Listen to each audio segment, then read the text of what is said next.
welcome to our channel.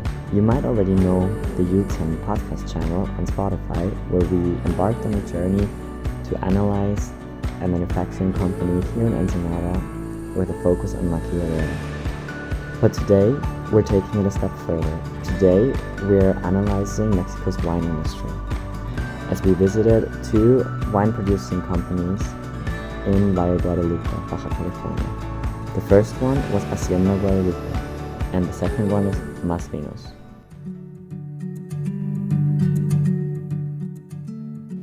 In the 16th century, on March 20th, 1524, Hernán Cortés, the governor of New Spain, initiated Mexico's winemaking legacy.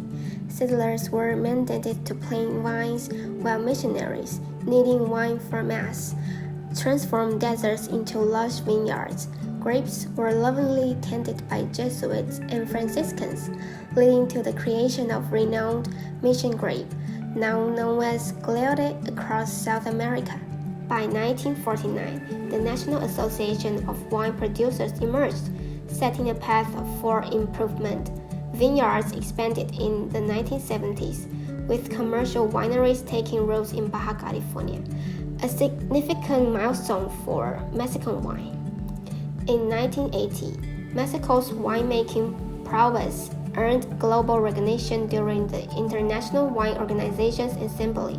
Mexico's wine industry thrives, embracing its heritage and unique terroir. With each bottle, they share the timeless journey of passion and determination, making Mexican wine an unforgettable delight for wine lovers across the globe. So, Valle de Guadalupe is located roughly 30 minutes from Ensenada by car. And honestly, the place is just beautiful, as you can see in the videos. The landscapes, the Mediterranean climate is just perfect. Not only perfect for visiting, but also perfect for planting and growing grapes. So we had the chance to visit both vineyards.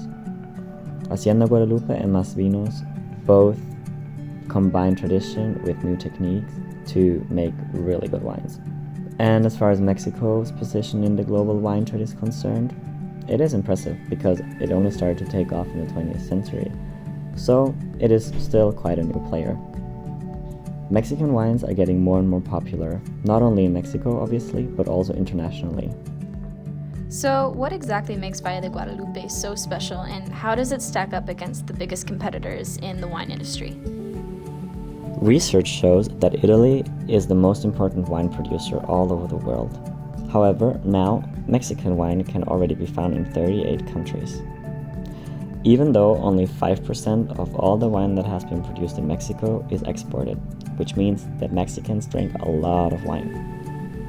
Anyways, wine that has been produced in Mexico is charged with 48% taxes by the government. However, imported wine, only 28%, which makes it incredibly hard for Mexican wine producers to stay profitable, as not only taxes are being deducted from one bottle produced, but also labor costs, raw material, and all of the other factors that have an impact on price. But now also Mexico, and especially Valle de Guadalupe, which is one of the most important wine producing regions in Mexico, are faced with a big problem. It's the drought and the climate change. Water is becoming less and less, so it is incredibly difficult for wine producers to grow. Está bien que cada quien quiera hacer su casita, ¿no? Pues está permitido, pero también que cuiden el agua. Que cuiden el agua porque ya casi no tenemos. Está bien difícil. So, there has to be found solutions on how to get water to Valle de Guadalupe and to the vineyards. What we saw is pipelines from Mexicali and Tijuana with fresh water to use for farming of the grapes. But obviously, that's very difficult to do. So it will be very interesting to see what there is to come in terms of water management here, whether if it's to irrigate only during the night or to find other solutions on how to make the most out of the scarce resources of water. Despite all the obstacles, Valle de Guadalupe and the whole Mexican wine industries are really hanging in there. And there are a lot of tourists that come to Valle de Guadalupe to support the cause. and to consume the wine and also to buy a wine.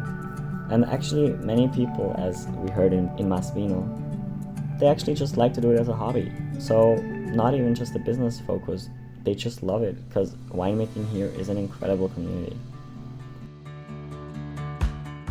So Mexico is quite new to the wine industry, but they're doing quite well. They're continuing to import to more and more countries. And the wine here, well, we all tried it. It's really delicious.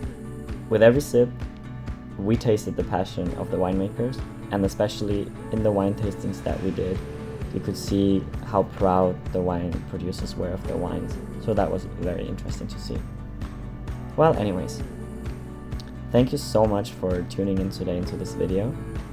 And yeah, maybe this inspires you to once in your life, or more times in your life, visit the wine region here in Mexico. I can definitely recommend it because not only you get the wine in the wine tasting, but they also give you a cheese board. So until we see you all next time, stay safe and come to Mexico to drink wine.